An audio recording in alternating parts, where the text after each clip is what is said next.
یہودی روایات کے مطابق حضرت داؤد علیہ السلام کو جب حکومت ملی تو اس وقت تک کئی ہزار نہیں لاکھوں کا قتل ہو چکا تھا یہودیوں کا، اور کیا تھا حضرت داؤد علیہ السلام نے۔ اللہ کے حکم کے مطابق تو دو چیزیں اس وقت پیش آئیں۔ ایک چیز تو یہ تھی کہ حضرت داؤد علیہ السلام بہت عبادت گزار تھے، بہت خدا کی یعنی انہیں عبادت کا اتنا ذوق تھا کہ انہوں نے اپنے محل میں کمرہ بنا دیا، 24 گھنٹے ایک آتا تھا دوسرا اٹھتا، ایک آتا دوسرا اٹھتا تھا،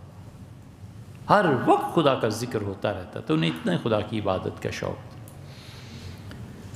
تو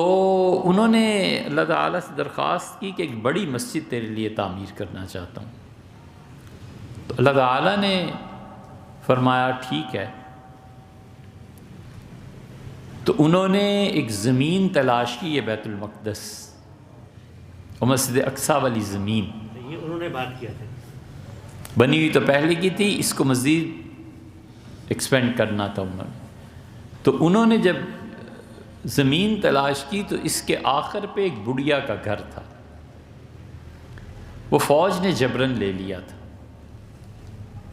تو اللہ تعالیٰ نے وحی کی اور اللہ نے فرمایا تیری اس مسجد سے کہیں زیادہ اس بڑھیا کے زمین اس کا دل عزیز ہے، اسے راضی کرو۔ وہ راضی کی، پھر اللہ نے منع کر دیا۔ داؤد علیہ السلام نے عرض کیا کہ اللہ میں تو مسجد بنانا، اب عبادت گاہ بنانا چاہتا ہوں۔ تو اللہ تعالیٰ نے فرمایا داؤد تمہارے ہاتھ خون سے رنگے ہوئے،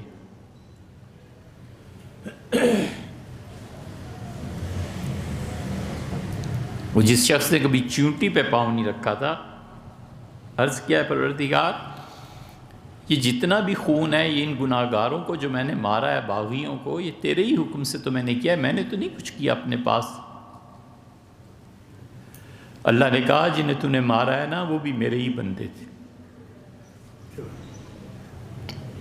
گناہ گار کتنا بھی ہو ابدیت سے تو نہیں نہ نکلتا، بندگی سے تو نہیں نکل سکتا نا۔ داؤد علیہ السلام سوچ میں پڑ گئے، پھر عرض کیا اللہ میرے بیٹے کو توفیق ہو، تو اللہ نے فرمایا سلیمان سے بنوائیں گے۔ پھر یہ بنی تھی مسجد جس کی تہ میں اب یہ ڈھونڈ رہے ہیں نا خدائیاں ہوتی ہیں، یہاں سے اب نکلیں گی دو تین چیزیں۔ حضرت موسیٰ علیہ السلام کا عصا نکلے گا، یہ آذربائیجان کے جو اثرات پڑیں گے دنیا پہ اس میں سے ہے کہ موسیٰ علیہ السلام کا عصا نکلے گا جب مصر تباہ ہوگا، اور آرمینیا جو اب ڈوبا ہے یا جو کچھ ایک کوئی خدا کا عذاب ان لوگوں پہ نازل ہوگا بہت واضح طور پہ،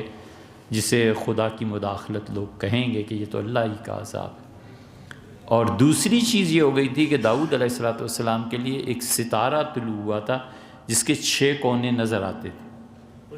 میں نے اسرائیل کا جھنڈا اسرائیل میں دیکھا نہیں، وہاں یہی تھا، مجھے کسی نے بتایا یہ سٹار۔ آپ اسرائیل گئے تھے؟ آپ اسرائیل گئے تھے؟ میں اسرائیل نہیں گیا، میں اسرائیل کے پاس وہ سڑک سے گزر رہا تھا، اردن میں گیا تھا۔ اردن، اچھا۔ وہ بیت المقدس والا تو یہ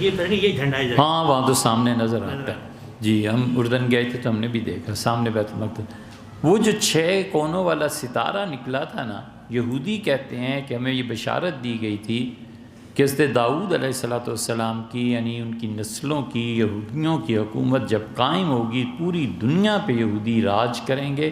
اس وقت یہ 6 کونوں والا ستارہ نکلے گا۔ تو جب اسرائیل بنایا گیا تو انہوں نے اس وقت بہت کوشش کی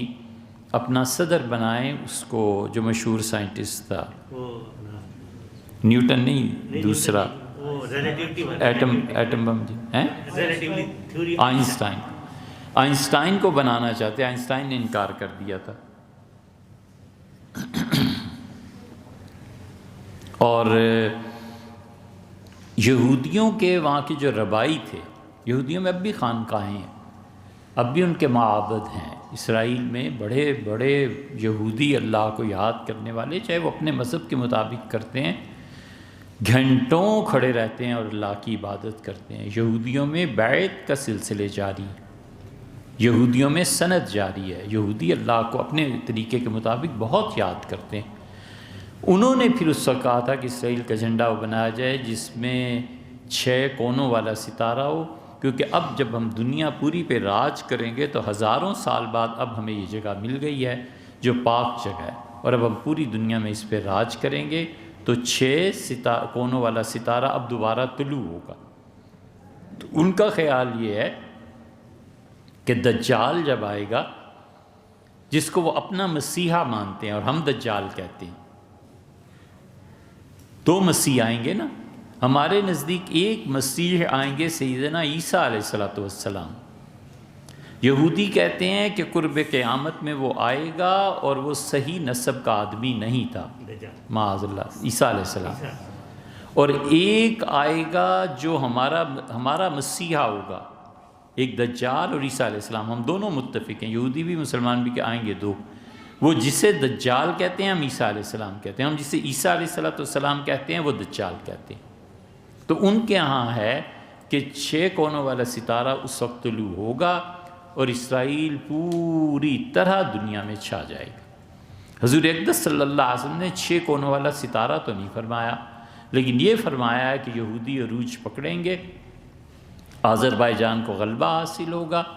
پھر اس کے بعد مصر کو غلبہ حاصل ہوگا، نہ آذربائیجان جو ہے جیتے گا، اور پھر تم اس کے بعد دیکھو گے تباہیاں آنی شروع ہوں گی، پھر مصر ہے جس کی تباہی آئے گی، ٹکڑے ٹکڑے ہو جائے گا، یہودی اس پہ قبضہ کر لیں گے۔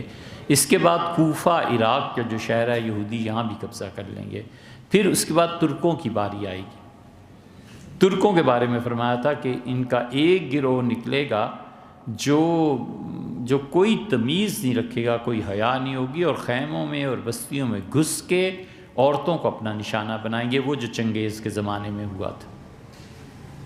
کیونکہ عربوں سے اللہ نے قیادت چھین لی تھی پہلے ہی۔ عالمی قیادت جو ہے یا وہ عربوں کو ملی ہے یا ترکوں کو ملی ہے یا پھر برطانیہ کو ملی ہے یا اب امریکہ کے پاس ہے۔ اب اس کے بعد چائنا آئے گا، تو یہ بھی حدیث میں آیا، حضور صلی اللہ علیہ وسلم، ایک قوم آئے گی اسی علاقے سے، آذربائیجان، سمرقند، ان علاقوں سے، فرمایا ان کے چہرے ایسے ہوں گے جیسے چپٹے چہرے ہوتے ہیں، چھوٹی چھوٹی ناک والے، اور فرمایا جب لڑائی چھڑے گی تو ان کا پہلا گروہ یہاں سے نکلے، اور یہ فرمایا ان کا کوئی دین نہیں ہوگا، تو فرمایا تھا کہ پہلا گروہ یہاں سے نکلے گا اور وہ سب سمیٹتے ہوئے بصرہ جا کے رکیں گے، پہلا پڑاؤ بصرہ میں ہوگا، اور دوسری مرتبہ ترکوں کا فرمایا تھا ان کی ہلاکت ہوگی، ترکوں کی یہ برباد ہوں گے جب قسطنطنیہ پر اس کے دروازوں پر عیسائی اور یہ لڑ رہے ہوں گے، تو خبر اڑے گی کہ حضرت مہدی آ گئے، اور بھاگیں گے لوگ حضرت مہدی کے لیے، اور وہ خبر صرف افواہ ہوگی، جھوٹ ہوگا، تو 12 آدمیوں کو، 12 جوانوں کو ترک بھیجیں گے کہ جاؤ پتہ کر کے آؤ، اور رسول اللہ صلی اللہ علیہ وسلم نے فرمایا اللہ کی قسم میں ان لوگوں 12 آدمیوں کو بھی جانتا ہوں، ان جوانوں کے باپ کا نام بھی جانتا ہوں، اور مجھے خدا کی قسم ہے میں ان گھوڑوں کا رنگ بھی جانتا ہوں جن پہ وہ جائیں گے تحقیق کے لیے۔ یہ ہے، تو اب وہ دوسرا ستارہ کب نکلے گا 6 کونوں والا ان کے نزدیک،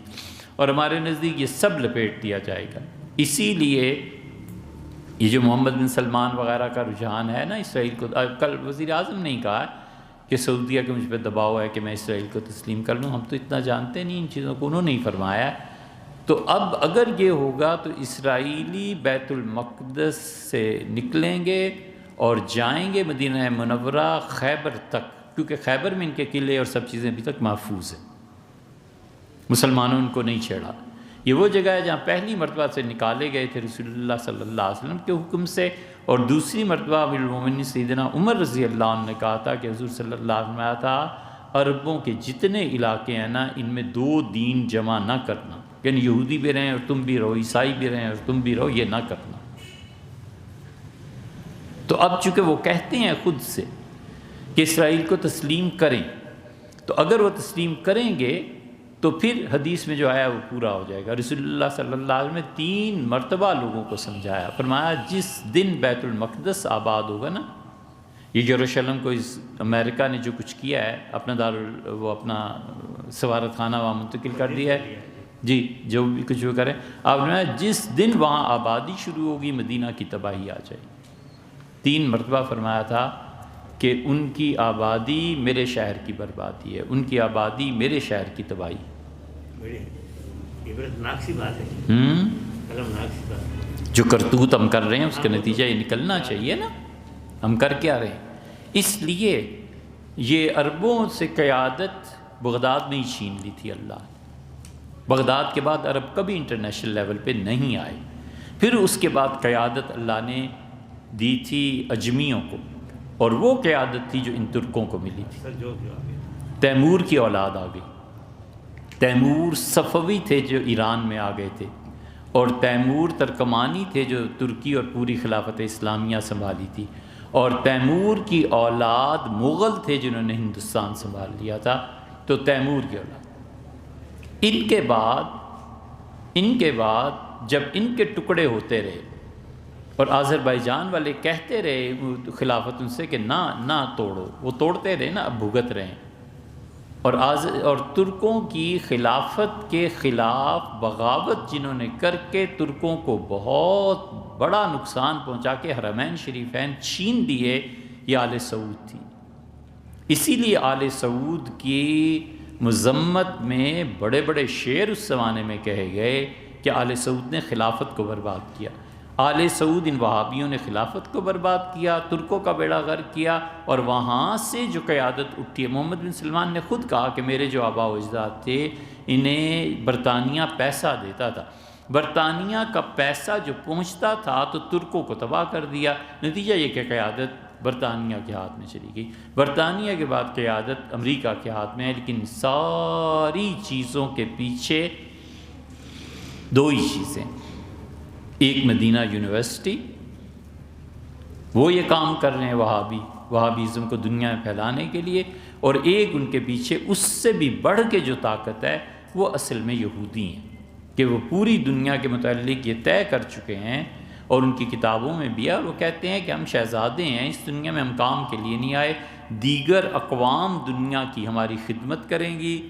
ہمارے لیے پیسے مہیا کریں گی، ہمارے مزدوروں کی طرح یہ کام کریں گی۔